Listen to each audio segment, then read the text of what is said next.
saludo a todas las personas que siguen los programas y las entrevistas del diario elcomún.es. Tenemos hoy la suerte de poder conversar con Carlos Martínez, coordinador del equipo promotor del nuevo partido político Soberanía y Trabajo.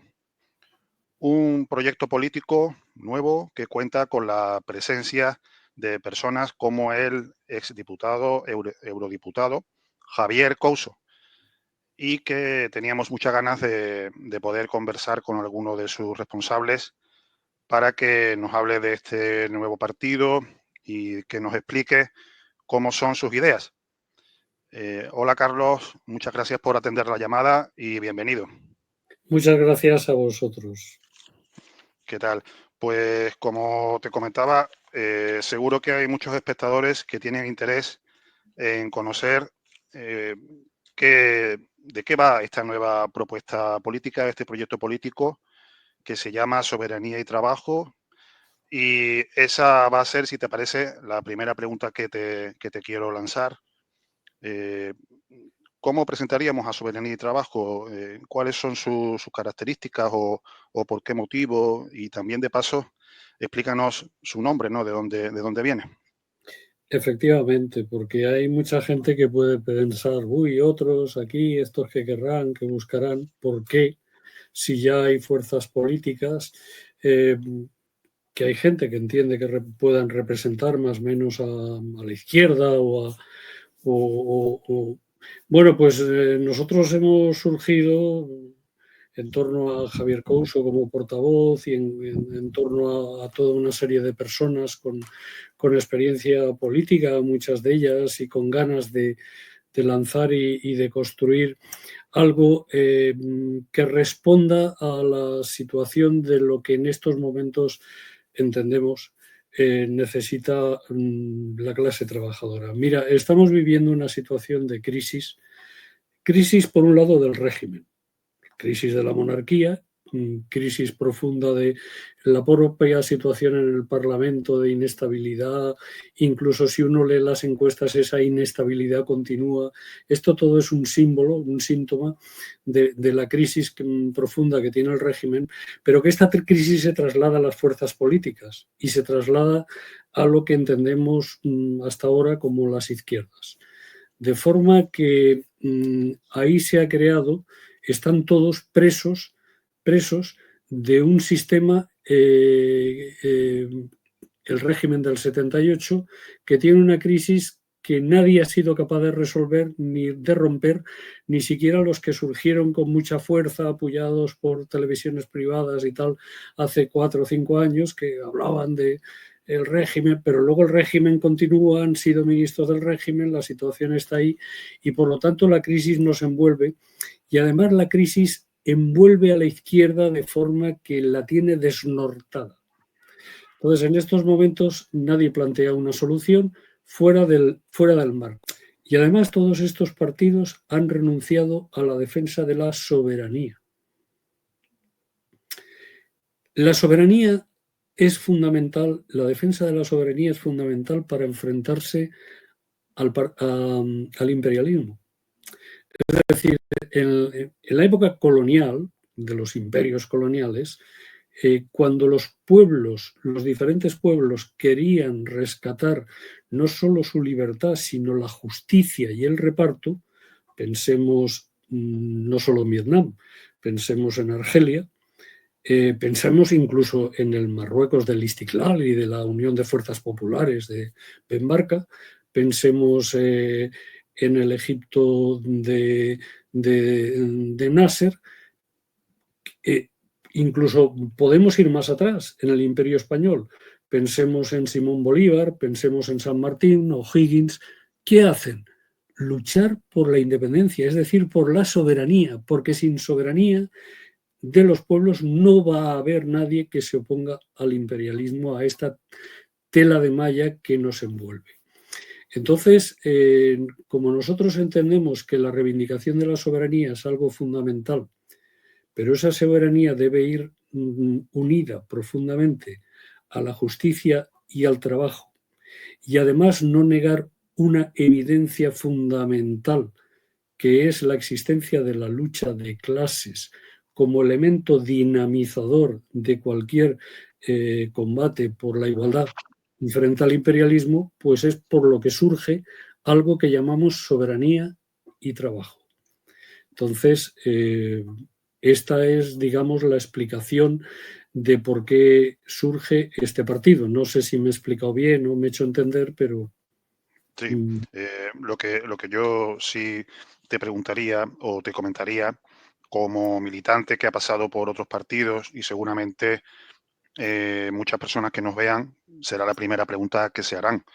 Pero concretamente, si pudieras resumir en una serie de ideas principales, yo creo que a todos los militantes de izquierda, que como te digo, muchos de ellos, como es mi caso, por ejemplo, hemos militado en anteriores y nos hemos sentido decepcionados, vemos que ahora, aparte de la gran desmovilización que existe en toda la izquierda, provocada por lo que tú has comentado, los partidos que han abandonado a la izquierda de clase, asumiendo, ¿no? O arrimándose a ideas postmodernas y woke, ¿no? Esto que llaman ahora woke, eh, se sienten huérfanos de una representación en los parlamentos. No solo eso, sino que además ven que cuando estos partidos en otros países europeos, como tú has comentado ocurre en Alemania o en otros, sí tienen una opción política, esas opciones políticas son cuestionadas e incluso en algunos casos sus resultados electorales son, digamos, discutidos, ¿no? Por decirlo de una forma diplomática. Entonces, un militante que esté interesado o una persona que sea de izquierda que esté interesada se preguntaría, ¿vosotros proponéis la salida de esas instituciones que impiden la soberanía? ¿Estáis en contra del gasto militar? ¿Proponéis la paz con otros países con los que nos dicen son nuestros enemigos? ¿Qué respuesta darías a esas preguntas?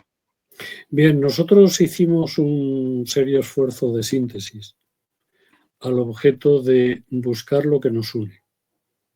Lo que nos une a todas y todos los militantes que queremos otra cosa y que que cuestionamos evidentemente el neoliberalismo, el capitalismo y que además aspiramos a la igualdad total y real. Pero también buscando las condiciones para que esta igualdad se dé. Entonces esto nos llevó a buscar algo muy simple, 2 hojas y media, que son 12 puntos, en los que nosotros tratamos de concretar, esto ya se desarrollará luego, porque los 12 puntos son un inicio, pero concretamos en 12 puntos nuestro programa, de forma simple y sencilla, y de forma que esto pueda ser asumido por la mayor parte posible de militantes del conjunto de las izquierdas. Porque entonces hay una cosa que nosotros tanto al inicio de los 12 puntos como al final dejamos muy claro. No somos un proyecto político woke. No pertenecemos. El hecho de no pertenecer al Partido Único Europeo, estar al margen, ya nos hace no ser woke. Además, entendemos que precisamente es el woke el que ha propiciado el ascenso de la extrema derecha y del fascismo, tal y como estamos viviendo ahora en las sociedades occidentales. Entonces, por la confusión que ha creado y porque el woke, que no es ciencia política, es una religión, porque es acientífico. El woke lo que ha provocado ha sido una tremenda confusión en el seno de la clase trabajadora. Es más, ha propiciado el abandono y el desprecio hacia la clase trabajadora, privándola de sus elementos tradicionales de defensa. Entonces, al igual que, por ejemplo, George Galloway, en el caso inglés, un diputado que se va del Leiva, del Partido Laborista, y crea, bueno, pues este señor, en lenguaje británico dice, no, nosotros somos la izquierda conservadora. ¿Está queriendo decir que somos la izquierda derecha? No, mezclada, no. Está queriendo decir que rescatamos la tradición del movimiento obrero en cuanto a su forma de organización y de lucha tradicional frente a un enemigo que no ha cambiado, que ha podido cambiar de disfraz, pero no ha cambiado ni el ser, ¿no? Entonces, pretendemos ser una fuerza política diferente y no cooptada por el sistema, y para ello lo que planteamos en esos 12 puntos, aparte de problemas fundamentales en estos momentos en el Estado español, como es la cuestión de la vivienda, entramos en temas que no se está entrando.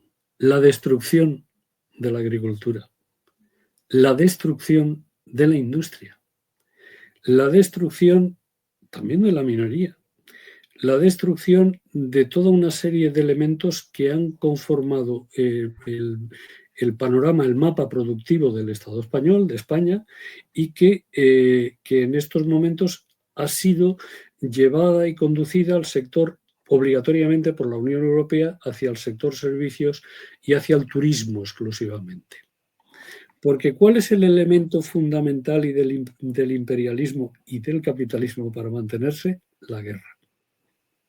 Y entonces hay que decir, no, mire usted, y vamos a meter el dedo en la llaga. Y vamos a ir por lo que es más difícil a la gente, la cuestión ucraniana. En Ucrania lo que se ha producido es una guerra a la que ha sido conducida Rusia, y en esa guerra a nosotros, a los países europeos, se nos ha obligado a meternos en ella de hocicoz. La OTAN está participando en la guerra. La OTAN es miembro combatiente y está siendo derrotada, por cierto. La OTAN es miembro combatiente en las estepas de Ucrania y además se está obligando a que los países europeos tengan toda una serie de sanciones, por ejemplo, con Rusia. Pero es que además de eso, podemos hablar también de la situación de Palestina, del triste papel que ha jugado, no triste, del criminal papel que han jugado las élites dirigentes europeas apoyando el genocidio, apoyando el holocausto del ente nazi-sionista de Israel, apoyándolo. 47.000 palestinos muertos, que se sepa, porque todavía no se han sacado los miles que hay bajo los escombros, o los miles que pueden morir a causa de las heridas recibidas y la mala atención que han tenido en sus primeros momentos. Es decir, hemos vivido algo que es similar a lo ocurrido en el gueto de Varsovia y en los campos de concentración de Auschwitz o Mauthausen o Treblinka. Hemos vivido eso y no hemos reaccionado. Es más, lo hemos apoyado y lo hemos entendido. Por lo tanto, tenemos una Unión Europea que está también moral y éticamente destruida. Entonces, frente a eso hay que decir paz, hay que decir nos vamos de la OTAN, hay que decir no queremos estar en este club, no queremos estar en este club que lo único que le importa es favorecer los mercados y sobre todo mercados exteriores. Entonces, quiero decir, cuando hay gente que duda, ¿no? Y dice, oye, esto, ¿qué podemos hacer? Bueno, pues tenemos referente desde una posición de oposición, Wagner, o los británicos de Galloway, tenemos un referente desde una posición de gobierno, que es Robert Fico, y el SMER, Dirección Socialdemócrata, que es como se llama el partido. De forma que en el conjunto de lo que podría significar la izquierda tradicional, ha surgido gente que está planteando cosas diferentes, haciendo cosas diferentes y siendo consecuente con esa situación diferente que ellos plantean. Entonces nosotros lo que le podemos decir a estos compañeros que están hartos, que mirar, no podéis estar hartos, hay que hacer algo, hay que organizarse, hay que apoyar a héroes como Fico, porque Fico es un héroe, es un héroe. Hay que apoyar a gente también como lo que está ocurriendo en Alemania, pero sobre todo hay que apoyarnos a nosotras y nosotros mismos. Y eso solo lo podemos hacer lejos del woke, porque el woke nos ha metido en la guerra de Ucrania. El woke, desde tiempos de Obama, el woke nos ha metido en la guerra de Ucrania. Sí, claro, sobre eso quiero comentarte porque es irónico que desde los medios oficiales, desde, digamos, la opinión pública mayoritaria, Cuando se presenta una opción política que plantea las cosas tan claras como las que tú indicas, que por cierto a los espectadores que nos estén viendo vamos a compartir en la descripción del vídeo esas 12 medidas, y también anunciamos que pueden escucharlas explicadas en una próxima asamblea que se celebrará el día 25 y que ahora te preguntaré por ella.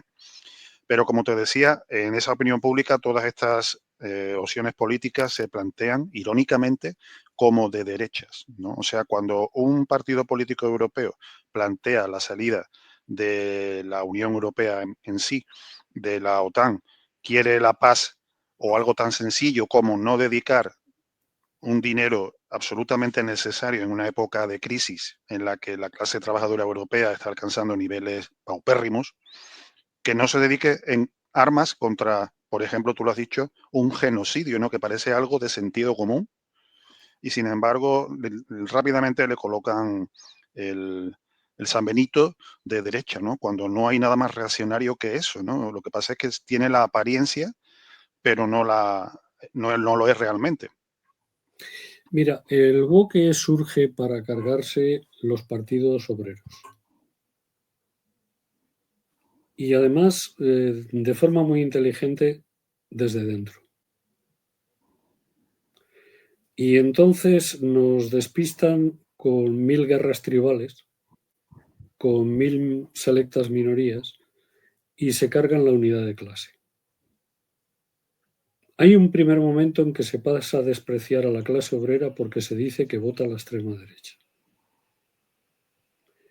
Hay potentes movimientos reivindicativos también de la clase obrera, cambia en su conformación, está ahí, pero cambia. En estos momentos, a lo mejor, como los mineros asturianos se los cargaron y pues el referente tradicional de la clase obrera era un minero, era un metalúrgico, entonces en una sociedad postindustrial dicen ya no hay clase obrera, y entonces yo digo que es una cajera del Mercadona. ¿Me lo explique usted? O que es un chaval que va montando líneas telefónicas de internet por las casas y trabaja 15 horas y es un falso autónomo y sino un esclavo, un proletario puro y duro. Entonces, un jornalero. Es que ahora hay millones de jornaleros con titulación universitaria. Entonces, esto hay que plantearlo. Entonces, se produce una política de confusión a todos los niveles, pero también al nivel de la lucha por la paz y la lucha por la soberanía, pasar a considerarlas como de derechas y de extrema derecha. Y entonces, por ejemplo, tenemos, yo no sé si puedo citar medios o no es conveniente que cite medios, pero hay en España medios que van de progresistas. Por ejemplo, hay un medio que es paradigmático en la confusión y que es La Sexta. Hay otro medio que yo durante muchos años lo he estado leyendo y ha sido mi periódico de referencia, El País. Entonces, toda la cuadra de Prisa, todo el grupo Prisa y todos los intelectuales de la cuadra, al decir la cuadra me refiero como cuando es una expresión, no es que yo diga que son, no lo digo por despreciarlos, lo digo porque ojalá cambien de idea y trabajemos juntos. Me refiero a todo este mundo, cuando se dice la escudería o la cuadra o el equipo de, la cuadra de caballos, de carreras, pues todo el equipo de en torno al grupo Prisa, en el que hay gente que, bueno, puede ser... bueno, pues todo esto, todo este magma, todo este mundo nos está diciendo y transmitiendo el mensaje. Por ejemplo, dicen de Fico, Pablo Iglesias identifica a Pablo Iglesias, no el fundador del movimiento obrero y del socialismo español, sino este otro que surgió apoyado por el grupo Planeta. Bueno, pues lo que hace define a Fico como un tipo de extrema derecha, como un rojipardo. Pero oiga, si lo que está planteando es una posición antiimperialista y por la paz. Entonces, de Sarah Wagener la definen como una cosa extraña, rojiparda también, en ocasiones, y está el desgraciado invento este de los rojipardos, que yo no sé, a lo mejor se puede aplicar a algún pequeño grupúsculo que existe en el Estado español, pero realmente no responde a las opciones de la gente, y no solo hablo de nosotros, sino de la gente que está planteando que la Unión Europea no...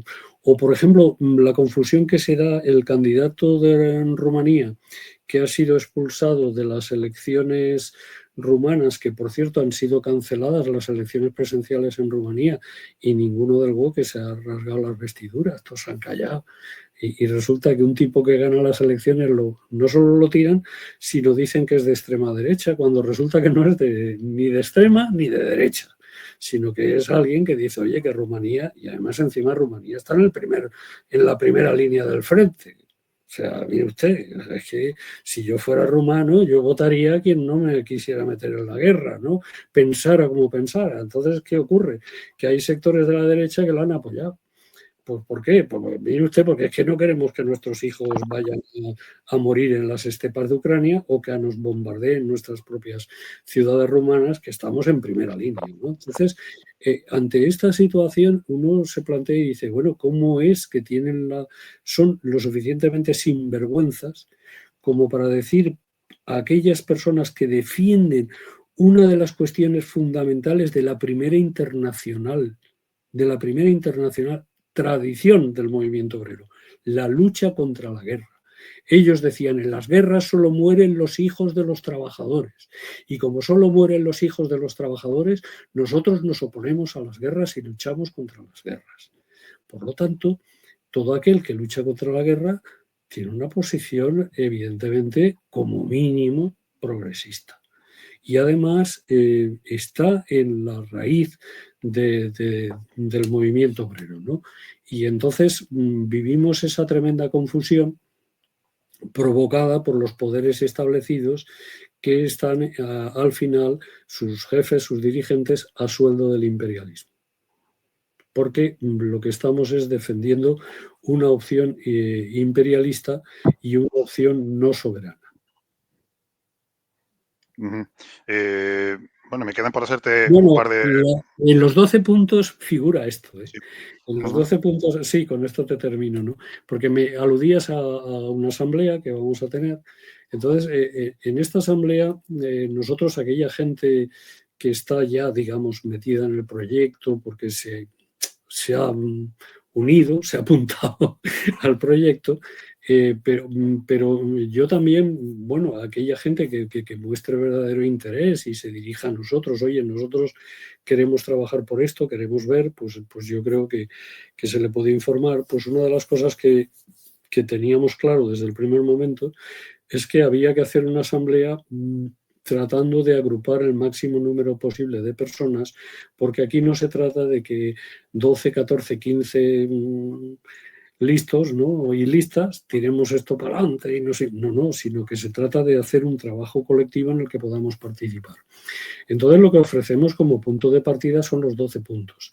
Y en estos 12 puntos nos manifestamos en favor de que exista una Europa segura y en paz, que existan unos tratados de paz que permitan una paz justa y estable en el conjunto de Europa, pero también nos manifestamos en contra de las otras guerras imperialistas que están habiendo, y ahí se enumera, por ejemplo, la cuestión saharaui, se enumera, por supuesto, la cuestión palestina y otras, y por lo tanto esto está ahí, lo tenemos presente y en cuenta, ¿no? También se habla del tema de la vivienda, del tema de la industria, del tema de la agricultura, Lo medio estoy viendo, ambiente. Carlos, y también otro tema interesante, ese que empiezas a comentar ahora, hablando sobre la oposición o el rechazo a la Agenda 2030, el apoyo a la agricultura nacional, al tejido industrial nacional, a los sectores estratégicos para que sean nacionalizados. Incluso veo alguna referencia a la ley de colaboración público-privada.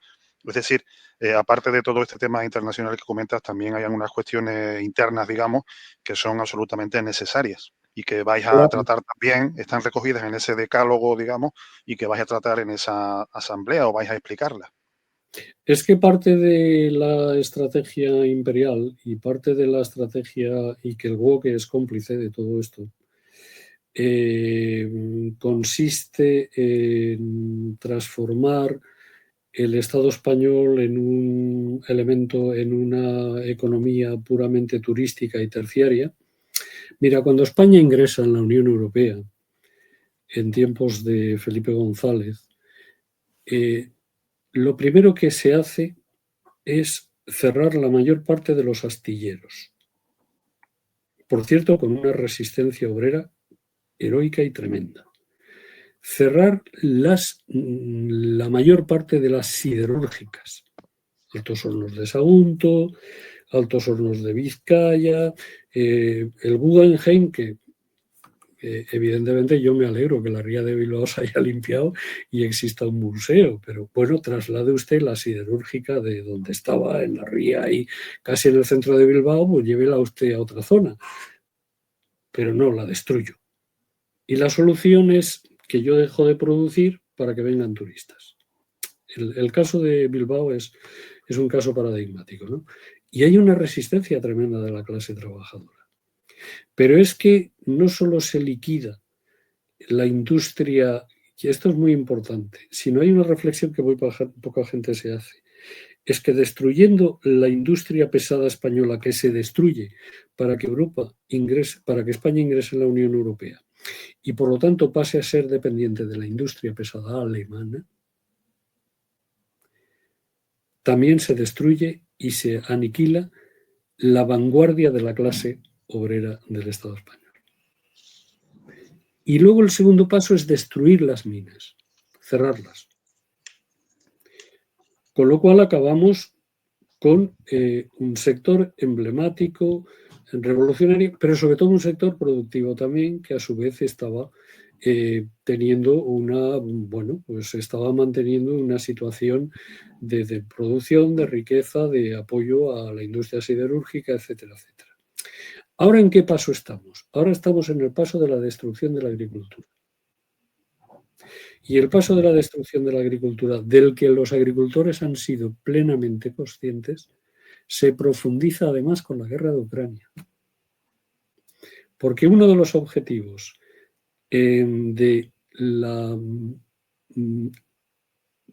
no solo de la Unión Europea, sino de Estados Unidos con Ucrania, era convertirla en el granero de Europa, Unión. Y para ello, provoca que los primeros que se sublevan frente a esa situación son los agricultores polacos, luego los agricultores rumanos, luego los agricultores holandeses, luego los agricultores franceses y luego los agricultores españoles. Y cuando los agricultores españoles saltan con sus tractores a las carreteras defendiendo la agricultura y defendiendo la soberanía alimentaria de España, ¿cuál es la respuesta del BOQUE? Que son fascistas. Y esa es una respuesta vergonzosa frente a gente que está defendiendo la soberanía alimentaria. Y claro, todo esto, ¿qué lo provoca? Pues el origen fundamental es la Agenda 2030. ¿Y qué introduce la Agenda 2030? ¿Introduce un cambio social? No. Introduce pura y simplemente un cambio de modelo capitalista, pasando del capitalismo fordista al capitalismo verde. ¿Y para eso qué se hace? Pues para destruir el capitalismo verde se están arrancando olivos en plena producción, el gran oro líquido de España, el olivo, se están destruyendo olivos, se están arrancando olivos para plantar placas solares. Yo he estado ahora en Extremadura y zonas inmensas de cereal de tierra de barros llenas de placas solares en una zona de producción agraria de excelencia, como es el caso de la provincia de Badajoz. Pero es que en Granada, por ejemplo, ahí muy cerca de donde yo estoy, en Pinos Puente, se han arrancado unos campos de olivos fabulosos para sembrar placas solares. Se están sembrando molinos, creando toda una serie de... Entonces, lo que estamos haciendo es liquidando toda nuestra soberanía, pero a su vez, para liquidar nuestra soberanía, destruimos los elementos productivos.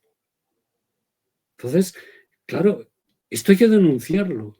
Y esto tiene que atreverse gente a que haya, porque claro, si resulta que Vox de forma falsa y torticera se pone al lado de todas las movilizaciones, pues efectivamente esto provoca que haya sectores del rural confundidos o hartos, que su cabreo los lleva a votar a Vox o los lleva a votar al Alvise. Y claro, cuando resulta que Vox está comprometido con no con la agenda verde, pero está comprometida con toda la política del imperio, y además están vendidos a los intereses de Estados Unidos. Si hay un partido vendido al trumpismo en España, es Vox y el PP. O sea, quiero decir, bueno, los otros, pero ellos no son alternativa, ¿no? Entonces, ante esta situación, es imprescindible la alternativa, porque hay que decirle a esta gente de forma creíble, oye, no, que estos no te engañen, que estos no te engañen, que nosotros estamos contigo encima del tractor y queremos que tú sigas ganándote la vida encima de un tractor, y queremos que se acabe con la despoblación rural, y queremos, es más, personas vinculadas a soberanía y trabajo están hasta el tuétano metidos en la lucha contra las plantas de biogás, etcétera, etcétera, que además se están instalando en el rural. O sea, la solución para el rural es contaminar y envenenar más todavía el rural.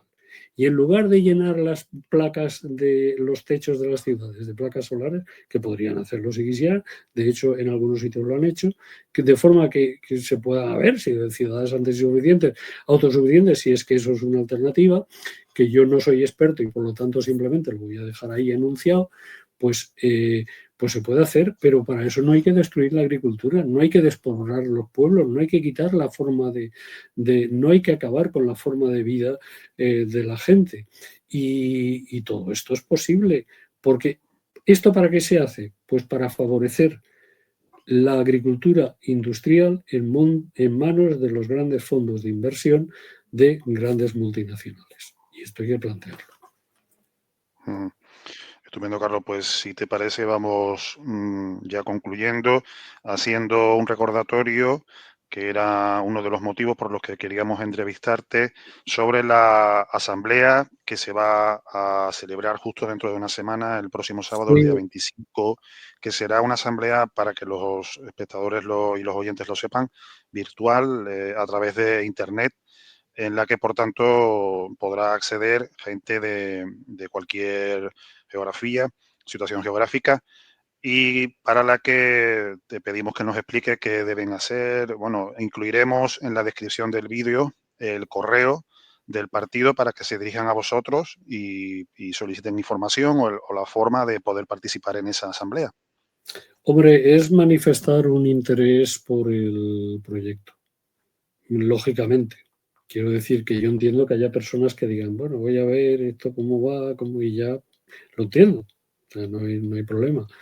Pero aquellas personas que dicen, oye, yo quiero contribuir y colaborar con este proyecto, pues lo que tienen que hacer es dirigirse a través del correo electrónico, dando sus datos y autorizándonos a utilizar su correo, incluso su teléfono móvil para poder enviarles información, poder enviarles los 12 puntos, y si manifiestan verdadero interés, pues que participen en la asamblea, que será el sábado 25 de 10 de la mañana a 2 de la tarde aproximadamente. Hay un orden del día, pero nosotros también hemos decidido ser un poco amplios y tolerantes en el orden del día, que no sea estricto, porque no va a ser ni la primera ni la última reunión. Vamos a tener que hacer muchas más porque evidentemente este es un tema complejo, y además es un tema que queremos que sea participativo, porque nos hace falta gente que esté dispuesta desde hacer una pequeña aportación económica hasta si son entendidos en redes sociales, son activos en redes sociales, son activos en el sindicalismo, forman parte de plataformas que están defendiendo la soberanía alimentaria y que están defendiendo nuestros sistemas productivos, personas que estén en el mundo sindical. También pequeños empresarios, digamos, o autónomos, que en realidad en muchas ocasiones son esclavos de las grandes multinacionales y en ocasiones tienen situación mucho peor que un normal. Yo estoy seguro que el 90% de los autónomos están peor que un asalariado de la Renfe, por ejemplo. ¿Eh? Entonces, o que un asalariado de una empresa solvente grande y tal, ¿no? Entonces, quiero decir que todo esto puede haber gente que desde diversos puntos o gente que está estudiando y no sabe cuál va a ser su futuro. Realmente se ve sin futuro, se ve que no va a poder comprar una vivienda, se ve que no va a estar que está condenado a tener 35 años y a lo mejor tiene 6 meses cotizados y por lo tanto no va a alcanzar porque nunca va a cumplir 35 años y por cierto ahora quieren incrementar el número de años cotizados, no va a llegar nunca al número de cotizados. Y cuando ellos sean, esta gente joven, ahora sean mayores, pues van a ver la situación que yo viví cuando era niño, que me acuerdo cuando yo vi un señor vendiendo piedras de mechero, un señor mayor vendiendo, y mi abuelo le compró una para los encendedores estos de gasolina, y yo le pregunté a mi abuelo, oye, ¿y este hombre quién es? Y mi abuelo me dijo, este es un jubilado y tiene que vender piedras de mechero para poder comer. Porque con la pensión, porque digo, pero es que si es no, es que con la jubilación es muy poquito, y no, dándolo por hecho que la jubilación era una mierda. Bueno, esa situación es la que van a vivir ellos. Y por lo tanto, frente a esto hay que plantarse. Quiero decir, vamos a hablar de cosas muy concretas y que afectan al personal. Oye, es que esto del imperialismo, oye tú, el imperialismo, por culpa de las sanciones que obliga el imperialismo, hay sectores de la agricultura española que se han arruinado. Hay mercados que se han hundido. Por culpa del trigo que viene de Ucrania y por culpa de cereales que vienen de Ucrania y por culpa de los abonos cada vez más caros que vienen de Ucrania, la agricultura española se está perjudicando. Luego, ¿te perjudica o no te perjudica la guerra de Ucrania? ¿Te perjudica o no el imperialismo? La OTAN dice hay que reducir las pensiones, hay que reducir los salarios, hay que incrementar los impuestos. Y esto hay que hacerlo para que el 5% del PIB vaya dedicado a gastos de defensa y a gastos de armamento. Estas cosas tan simples son de las que vamos a hablar y en torno a las que nos vamos a organizar. Estupendo, Carlos. Pues si te parece bien, concluimos aquí, Sí. recordando a los espectadores, como hemos comentado, que tienen en la descripción del vídeo tanto el correo como información sobre la asamblea y también sobre esos puntos, ese decálogo del que has hablado en la entrevista.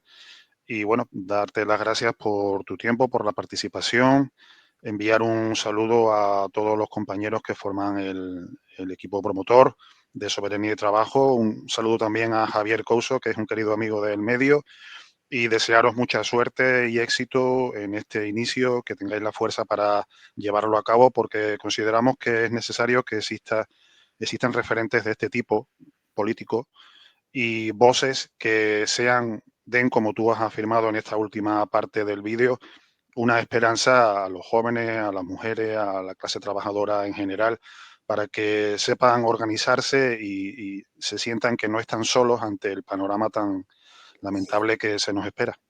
La igualdad de la mujer, si me permites, es clave, ¿eh? La igualdad, porque el woke ha acabado con la mujer. El woke niega a la mujer. Está claro. Pues estupendo, Carlos. Pues insisto, muchas gracias por tu tiempo y un saludo a los compañeros de Soberanía y Trabajo y muchísima suerte y éxito. Muchas gracias a ti por la generosidad en el tiempo que me has permitido. A vosotros. Un saludo, Carlos.